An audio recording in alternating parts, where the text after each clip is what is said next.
ঠাকুর, মা ও স্বামীজির চরণে প্রণাম নিবেদন করে শুরু করছি স্বামী লোকেশ্বরানন্দ মহারাজ কর্তৃক সম্পাদিত Ramakrishna mission institute of culture, goal park থেকে প্রকাশিত শতরূপে সারদা। আজ পাঠ করব শ্রী মা শ্রী রামকৃষ্ণের 10 জন সন্ন্যাসী শিষ্যের দৃষ্টিতে। লিখেছেন জ্যোতির্ময় বসু রায় মহাশয়, প্রাক্তন সাংবাদিক, আনন্দবাজার পত্রিকা, কলকাতা। পাঠ করছি শ্রী মা শ্রী রামকৃষ্ণের 10 জন সন্ন্যাসী শিষ্যের দৃষ্টিতে। অষ্টম পর্ব। স্বামী রামকৃষ্ণানন্দ। স্বামী রামকৃষ্ণানন্দের রামকৃষ্ণ ভক্তি সুবিদিত। শ্রী শ্রী ঠাকুরের সেবার জন্য তিনি নিজের জীবন তুচ্ছ করতে পারতেন, করেওছেন। তার অনুরূপ ভক্তি ছিল শ্রী মায়ের প্রতিও। 1911 সনে শ্রী মা যখন দক্ষিণ ভারতের তীর্থস্থান দর্শন করতে আসেন, সেই সময় রামকৃষ্ণানন্দজি তার সেবার সুযোগ পেয়েছিলেন। কিসে শ্রী মা স্বচ্ছন্দ বোধ করেন, কিসে তিনি আনন্দে থাকেন, সব দিকে ছিল স্বামী রামকৃষ্ণানন্দের অতন্দ্র প্রয়াস।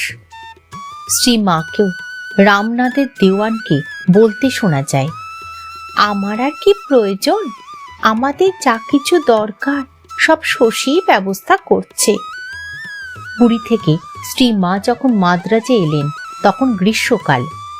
মাদ্রাজ শ্রী রামকৃষ্ণ মঠের প্রতিষ্ঠাতা ও অধ্যক্ষ স্বামী রামকৃষ্ণানন্দ কিভাবে তখন শ্রী মায়ের কষ্ট লাঘব করবার চেষ্টা করতেন, তার কিছু আভাস পাই স্বামী জগদীশ্বরানন্দ কৃত রামকৃষ্ণানন্দজির জীবনচরিতে। সেখানে দেখি স্বামী রামকৃষ্ণানন্দ একটি মোটর গাড়িতে করিয়া মাকে স্টেশন হইতে আনিতে গিয়াছিলেন।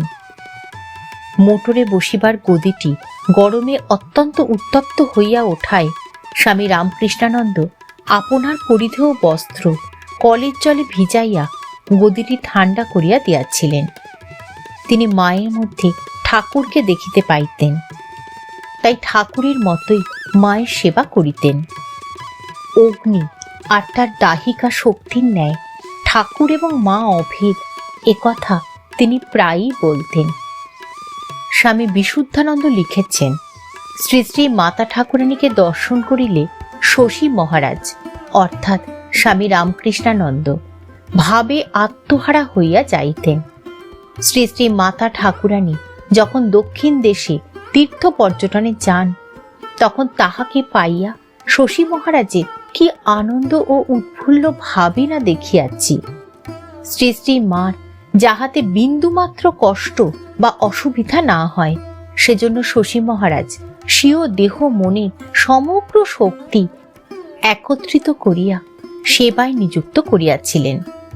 যতদিন শ্রী শ্রী মা দক্ষিণ দেশে ছিলেন, ততদিন শশী মহারাজ আহার নিদ্রা বিস্মৃত হইয়া তাহার অনুসরণ ও পরিচর্যা করিয়াছিলেন। তাহার সেবার যে এরূপ সুবর্ণ সুযোগ লাভ করিয়াছেন, এজন্য শশী মহারাজ নিজেকে মহা সৌভাগ্যবান মনে করিতেন। তাহার দৃঢ় বিশ্বাস ছিল, শ্রী শ্রী মার দক্ষিণ দেশে ভ্রমণ উপলক্ষে উক্ত দেশবাসী বহু লোকের অশেষ কল্যাণ সাধিত হইবে। মাতা ঠাকুরানীর এই তীর্থ ভ্রমণের সময় শশী মহারাজ এত পরিশ্রম করিয়াছিলেন যে তাহাতে তাহার স্বাস্থ্য চিরদিনের মতো ভগ্ন হইয়া যায়।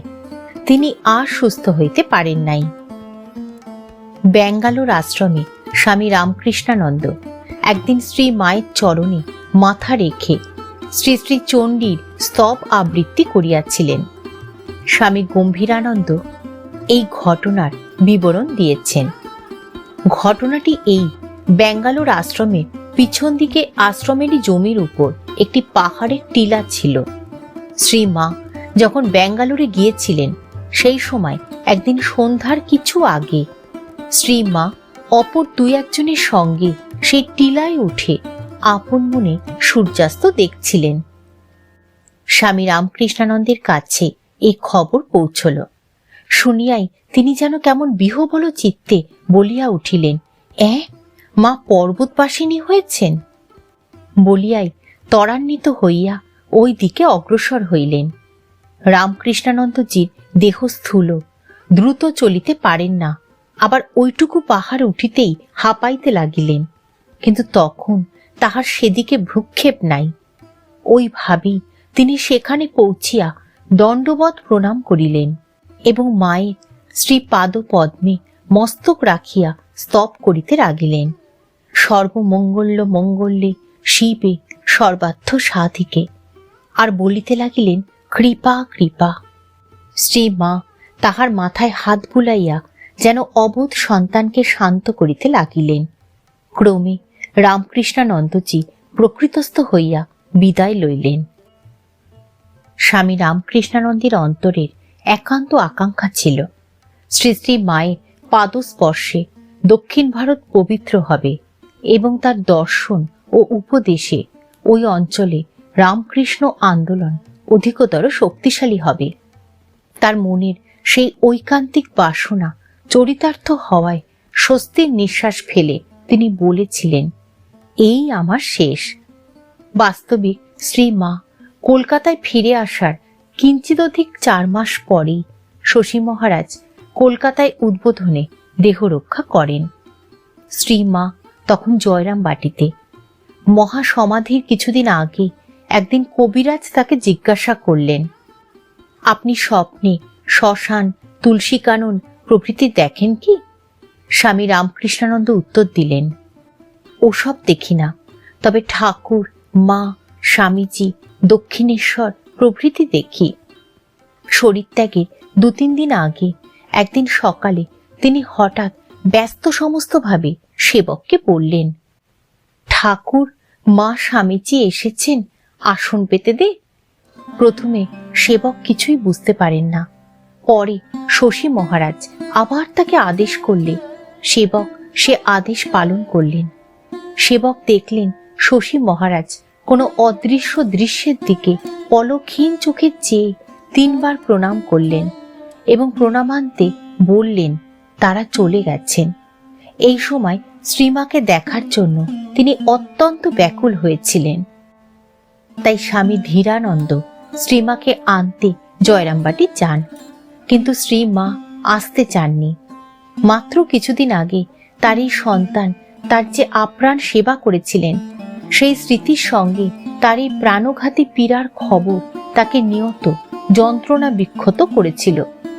প্রাণপ্রিয় সন্তানের রোগজীর্ণ পাণ্ডুর মুখ এবং অমানসিক রোগ যন্ত্রণা জননী হয়ে তিনি কি করে সচক্ষে দেখবেন?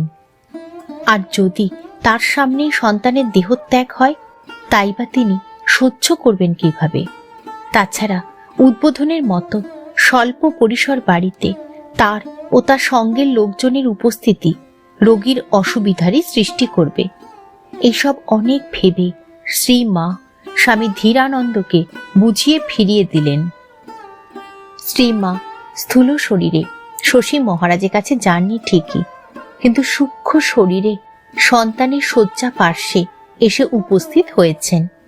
দিব্য চক্ষে শ্রী মাকে দর্শন করে স্বামী রামকৃষ্ণানন্দ বলে উঠলেন, মা এসেছেন। সম্ভবত তার এই দর্শন দেহরক্ষার পূর্ব রাত্রিতে হয়েছিল।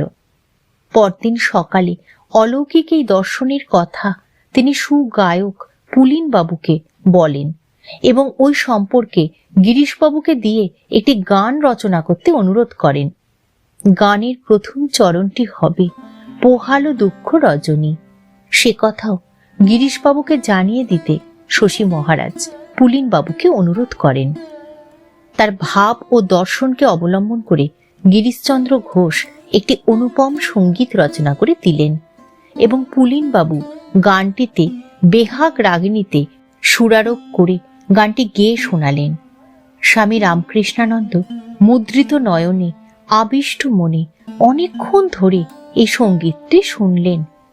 পরম তৃপ্তিতে ভরে গেল তার অন্তর। অচিরে গানটি শুনতে শুনতে অথবা শোনার পরে শ্রীরামকৃষ্ণ চরণে মাতৃভক্ত এই বীর সন্তান চিরকালের মতো চক্ষু মুদ্রিত করলেন। মহাসমাধির অল্পক্ষণ পূর্বে দেখা গেল তার মুখমণ্ডল আরক্তিম এবং সর্বশরীর পুলকে রোমাঞ্চিত হয়ে উঠেছে। মাথার চুলগুলো পর্যন্ত খাড়া হয়ে উঠেছে। চোখের সামনে জনক ও জননীকে আবির্ভূত দেখেই কি মাতৃগত প্রাণ সন্তানের এই মরণজয়ী আনন্দ প্রকাশ। সন্তানের দেহরক্ষার সংবাদ জননীর কাছে জয়রামবাটিতে পৌঁছিলে তিনি কাতর কণ্ঠে বলে উঠলেন, শশীটি আমার চলে গেছে, আমার কোমর ভেঙে গেছে। ঠাকুর, মা, স্বামীজি ও শশী মহারাজের চরণে প্রণাম নিবেদন করে শেষ করছি আজকের পাঠ। শ্রী মা শ্রী রামকৃষ্ণের 10 জন সন্ন্যাসী শিষ্যের দৃষ্টিতে 8ম পর্ব।